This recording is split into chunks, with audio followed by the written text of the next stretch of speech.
Hello प्यारे बच्चों, आशा करती हूँ कि आप सब स्वस्थ हैं। और ये है आपकी इंग्लिश वर्कशीट नंबर 64 जो आज आपको 10 दिसंबर 2020 को करनी है। सभी बच्चे काम भेजने से पहले बेटा सबसे पहले अपना नाम, अपनी क्लास टीचर का नाम ज़रूर लिखिए। इससे चेकिंग के टाइम पे पता चलता है कि किस बच्चे ने काम किया है।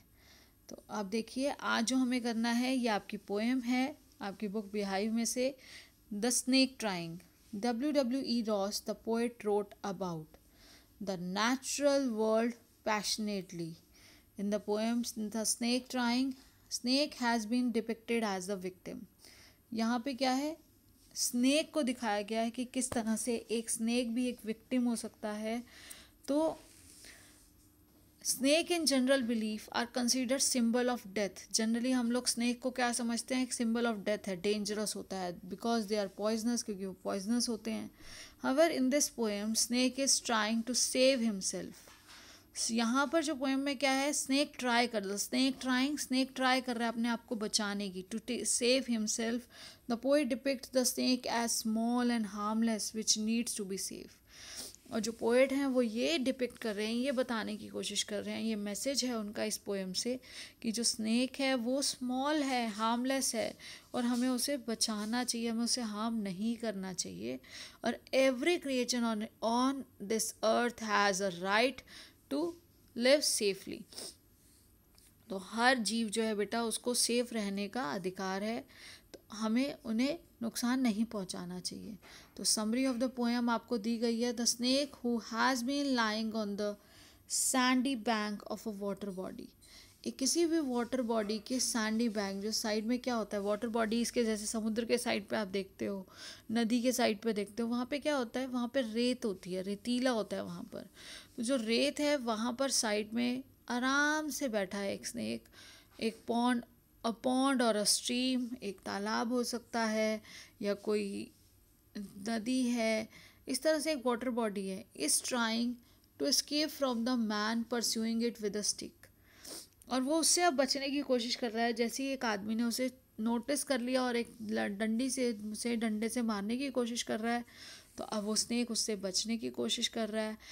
As it gracefully glides away, और वो बहुत ही सुंदरता से किस तरह से फिसलता हुआ, curving it's thin long body, और उसकी जो लॉन्ग बॉडी है उसको किस तरह से कर्व्स की फॉर्म में कर्व करते हुए, the snakes looks very beautiful, और वो कर्व करता हुआ ग्लाइड कर जाता है, फिसलता आगे। It glides through the water trying to escape from the stick. और वो क्यों आगे ऐसे फिसलता हुआ आगे पानी में किस जा रहा है, क्योंकि उसने क्या करना है, to escape from the stick. जो डंडे से वो मारने वाला है वो व्यक्ति, उससे बचने के लिए वो आगे बढ़ रहा है। The poet pleads to the person, तो वो जो प्लीड्स क्या है बेटा, request. The poet pleads to the person attacking the snake to let it go over the water into the reeds to hide and not hurt it. तो वो उस person जो अटैक कर रहा है, पर्सन अटैकिंग द स्नेक, जो person snake को attack कर रहा है उससे वो रिक्वेस्ट कर रहे हैं, जाने दो उसको। जो रीड्स क्या है, सरकंडे होते हैं, वहाँ पर उसको वहाँ पर छुपने के लिए जाने दो। Let him go, let it go. He highlights that it is a small, वो हाईलाइट कर रहे हैं कि वो स्मॉल है, ग्रीन स्नेक है और कम्प्लीटली हार्मलेस है। इवन स्मॉल चिल्ड्रन, जो छोटे छोटे बच्चे हैं बेटा, जो ग्रीन कलर के स्नेक हैं वो हार्मलेस होते हैं, तो छोटे छोटे बच्चे भी खेलते हैं। The snake lies on the sand until it is observed and is chased away. तब तक वो आराम से रेत पर बैठा था जब तक कि उसे देखा नहीं गया और जब तक कि उसका पीछा या उसे छेड़ा नहीं गया। In the end it disappeared in the ripples in the green reeds. और अंत में वो जो रिपल्स क्या है, सर्कल सर्कल सर्कल पानी में बन जाते हैं, उस तरह से वो आगे बढ़ता चला जा रहा है। और जो सरकंडे, जो साइड में वो झाड़ियाँ हैं और हरा हरा है, वो उसके बीच में गायब हो जाता है। अब देखिए, आंसर द फॉलोइंग क्वेश्चन। तो आपको ये बुक में से बेटा पोएम ज़रूर पढ़नी है। Read the poem from the text book. आपको टेक्स्ट बुक में से ये पोएम पढ़नी है। उसके बाद ये क्वेश्चंस आपको जो करने हैं, the snake is trying to escape from, snake किससे बचने की कोशिश कर रहा है, स्टिक, स्टोन, गन या नेट। तो नेट से भी नहीं, गन से भी नहीं, स्टोन से भी नहीं, किससे कर रहा था? स्टिक से। स्नेक किससे बचने की कोशिश कर रहा है? बिल्कुल स्टिक से। Choose the option not that is not true as per the poet. तो वो ऑप्शन जो इसमें नहीं कहा गया वो हमें निकालना है। द स्नेक इज़ ब्यूटीफुल, बिल्कुल। स्नेक इज़ अफ्रेड, डरा हुआ है, बिल्कुल। Snake is dangerous, staying is trying to escape. तो बेटा ये तीनों चीज़ें तो बिल्कुल सही है कि वो डरा हुआ है, वो कोशिश कर रहा है बचने की। तो कौन सा वाला नहीं है जो इस पोएम में? तो नॉट ट्रू हमें जो बताना था तो वो है द स्नेक इज़ डेंजरस। यहाँ पे तो ये कहा है कि स्नेक क्या है? वो हार्मलेस है, वो डेंजरस नहीं है।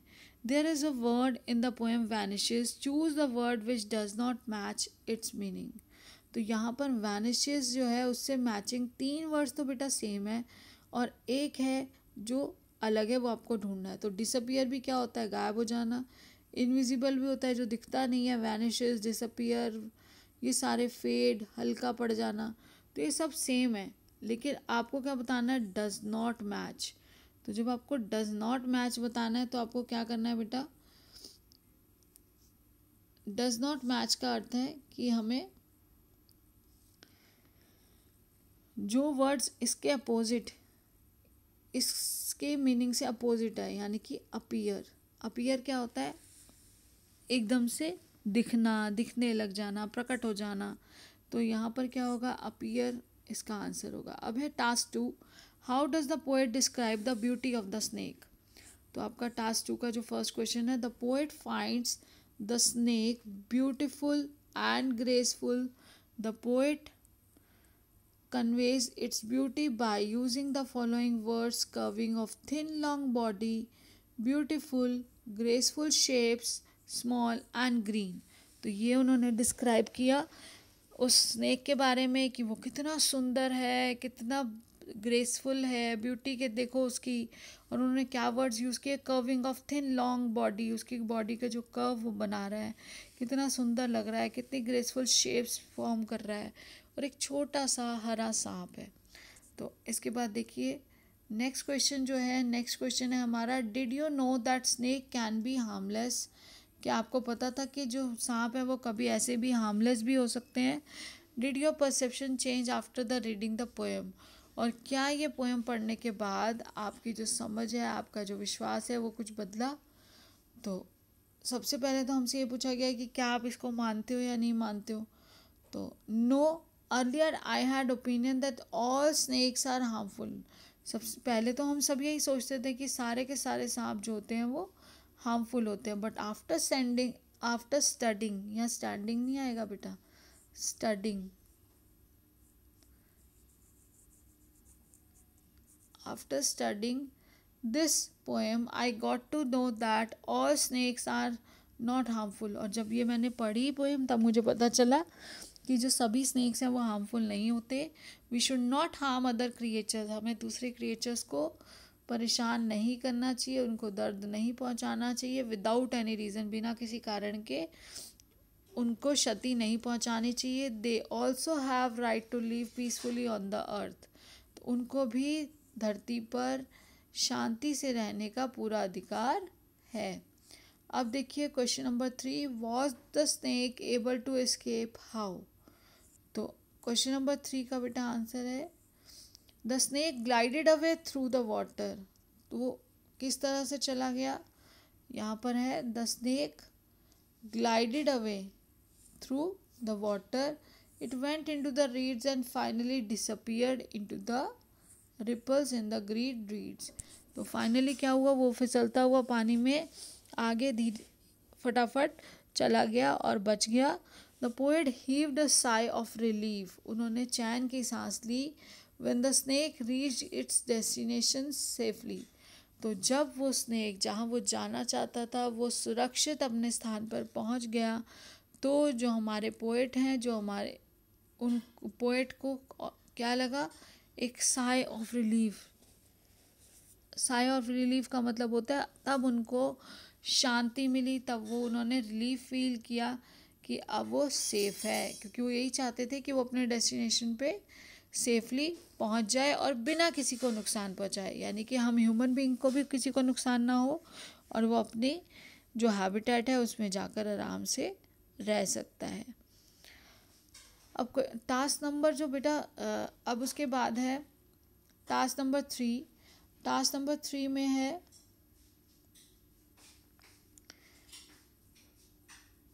अभी हमने देखिए ये टास्क नंबर 2 किया। टास्क नंबर 1 में ब्यूटी बताई, टास्क नंबर 2 में हमने बताया कि ये कैसा एक्सपीरियंस था। अब task number 3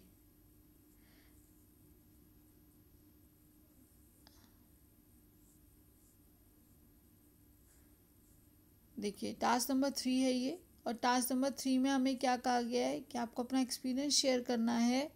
have you ever chased और सेव्ड एन एनिमल? क्या आपने कभी किसी एनिमल को परेशान किया, उसका पीछा किया या उसको बचाया है? वाई, क्यों? और why, what is going to harm you? Was it going to harm you? क्या ये आपको कोई क्षति पहुंचा सकता था? Describe your experience in 40 to 50 words. तो बेटा वैसे तो वर्ड लिमिट जो क्वेश्चन पूछा गया वो बहुत ही बड़ा पूछा गया, तो वर्ड लिमिट के अकॉर्डिंग चलना बहुत मुश्किल था। तो मैंने आपको आइडिया देने के लिए वर्ड लिमिट में रहते हुए ही एक इंसिडेंस बताया है। इस तरह से आप भी लिख सकते हैं और अपने एक्सपीरियंसेस ऐड कर सकते हैं। Yes, I got a chance to save and take care of a baby pigeon. It was suffering from any disease or infection, so it could not fly. I provided मतलब उसको दिया मैंने। तो ऐसा मुझे चांस, ऐसा मौका मिला कि मैं एक छोटे से पिजन जो अभी नया नन्हा पिजन था, अभी पैदा हुआ, उसकी मैं केयर कर सकी। मैंने उसको क्या दिया? मैंने उसको ग्रेन्स दिए, वाटर दिया, और ग्रेन्स वाटर के साथ पानी या खाना पानी देने के बाद बेटा सेफ प्लेस टू मूव, उसको सेफ प्लेस दी गई। नहीं तो क्या होता, कौवा आता है उसको ले जा सकता है, तंग करता है, या फिर आप और भी जो प्रॉब्लम्स देखेंगे, अगर वो जगह सेफ़ नहीं है तो वो इधर उधर गिर जाएगा। तो अब उसको सेफ़ प्लेस प्रोवाइड की गई, वाटर, खाने का ध्यान रखा गया, एंड पूरा स्पेस जो था उसकी लर्निंग टू फ्लाई, उसको ओपन छोड़ दिया गया कि वो आसानी से लर्न कर सके फ्लाई करने के लिए। It got better and flu away. अब कुछ समय बाद क्या हुआ, वो बेटर हो गया और फिर वो चला गया उड़ के। It was harmless and great experience. तो ये एक्सपीरियंस कैसा था? ये हार्मलेस था, उसने कोई मुझे क्षति नहीं पहुंचाई और बहुत ही अच्छा एक्सपीरियंस रहा मेरा। तो आई होप कि आपको अच्छे से समझ आ गया है। ये आपकी वर्कशीट। और लास्ट आपका जो है, to stay safe in the fight against कोविड-19, wear a mask, take care of the physical distance of 6 feet or 2 yards, as well as wash your hands frequently with soap and water. Take care of yourself, stay blessed and healthy. Have a nice day and be in touch by subscribing the channel and pressing bell icon. जैसे ही video upload होगी आपके पास notification तभी आएगा बेटा जब आप लोगों ने चैनल को सब्सक्राइब करके बेल आइकन को प्रेस किया होगा। तो आप सब्सक्राइब कर दीजिए ताकि जैसे ही वीडियो अपलोड हो आपके पास नोटिफिकेशन आ जाए और आप अपना काम समय पर कर सके। Thank you. Have a nice day.